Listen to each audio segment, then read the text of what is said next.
All right, let's go into the process of knocking with your sales reps. So there are 5 steps. First one is evaluate how they're managing their area. Second one is to watch them knock doors, go through their full approach 2 to 3 times. The third one is to give them feedback. Fourth one is for them to watch you knock. And then the fifth one is they go knock again.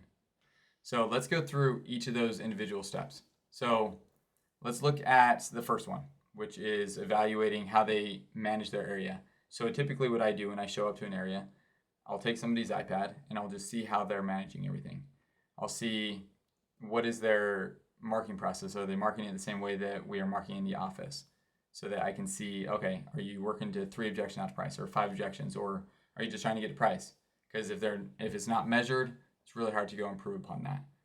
The second thing that I go look at is how effective are they? So if they've been on the doors for 2 hours, how many doors have they knocked? What are they doing? Are they car knocking, or are they just knocking every door that they come across? Or are they not knocking at all? So just look at the general effectiveness of that. If they're knocking a bunch of doors and they are genuinely knocking a bunch of doors, but they're not talking to decision makers, I mean, just flag it in your mind. You don't necessarily have to go correct them, tell them everything right there, but maybe they're not knocking loud enough. If nobody's answering the door, maybe they're just not knocking loud enough, which is cool. It's an easy little fix. And then if they're knocking in the same area, this is their second day or something, then you can always look at what they did the previous day to see, okay, did you re-knock? Like what time you're starting to re-knock? Just the basic things that can help them go get sales. The third thing that I want to go look at is what is their general attitude? Do they have limiting beliefs? Do they have certain preconceived notions that I have to help put out? When you can go do that, if their general attitude is bad, it's really hard for them to go sell well. And then the other one is in looking at how they're marketing area, how far are they getting in their pitch, at least in their mind? Because if they think that they're getting to 5 objections after price with a lot of people, and they marked that they did it 20 times yesterday, they're already at 5 objections after price 3 times today, and then you go get on the doors and they can't get a price with anybody, then that's also a flag. So the evaluating the area management, sometimes it's a little bit of correction there. Most of the time, I just log it in my brain. It's just something to keep in mind for the next part. So now let's go into the second step.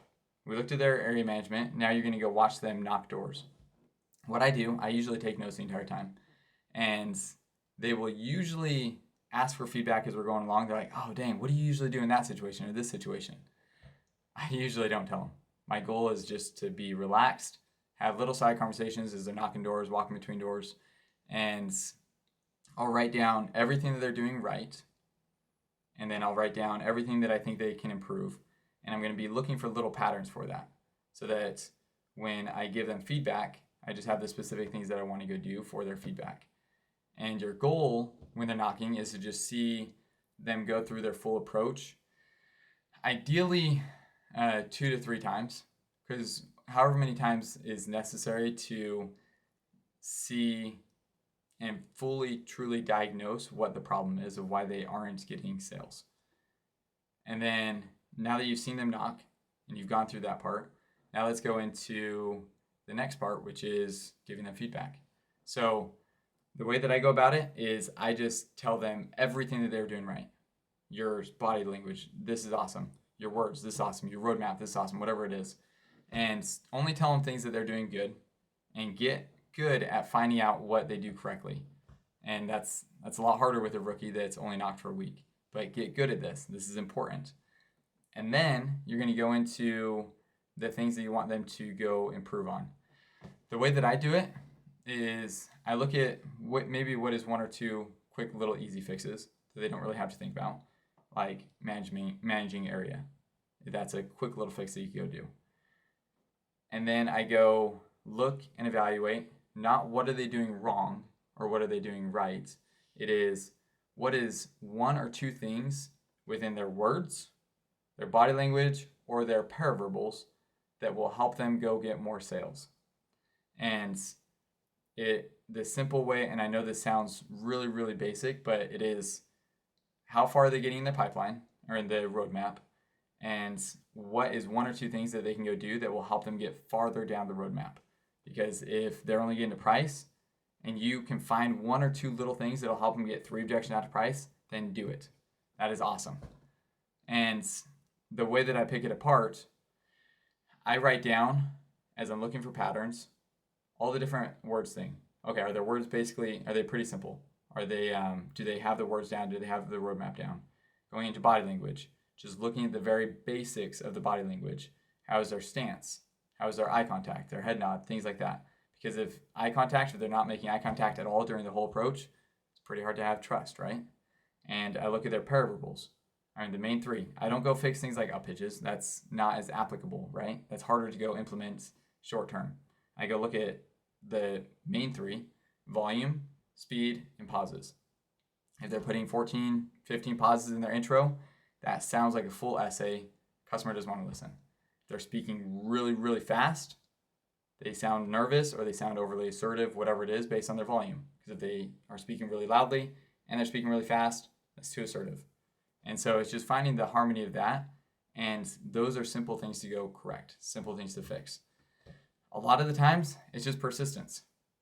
It's just get their words down, persistence, and then go find 1 or 2 things, probably just one thing with their paraverbals and their body language that will help them get farther down the pipeline. So now that you've given them feedback and you've told them 1 or 2 things, which we'll just say in this theory or this example, it's your line's not in the water for very long. You're not knocking doors for very long. You're taking too long between each door and you're waiting for 2 minutes, 3 minutes on each door for them to answer, which means that you don't really have very many opportunities to actually talk to customers. So if that's maybe one thing that you're giving them. And then the second one is, I just need you to, let's just say eye contact. Let's just say they're terrible with their eye contact. Just say, hey, keep your words simple and maintain solid eye contact every time they give you an objection after price. And then you just go through that and you just show them what that looks like. Or if they're speaking really, really fast, show them what it looks like to speak slowly and use simple words, whatever your feedback is for them. And then your whole goal is to go get a sale. Obviously, I mean, that sounds like a given, but if that will instill trust in your ability to go sell, because they get to go see what that looks like. They see the expectations that you were setting with the customer. They see, oh yeah, if you use these words and you speak slowly, the customer likes you, they trust you. And ideally, you show them what it looks like to go through 7, 10, 15 objections after price. So if you can go do that, then they're like, oh, that works. That does work. There is something that I can go get to where I don't be the pushy salesman, but I can be the persistent salesman. So they knock, you give them feedback, 1 or 2 things that they need to go improve on. And then you knock, you show them what that looks like. And then you pull them aside again and you just ask them what they noticed. And then you let them knock. I usually don't jump in and help them on their sale the first time when I'm watching them knock because I want to fully diagnose what the problem is. This time, I am.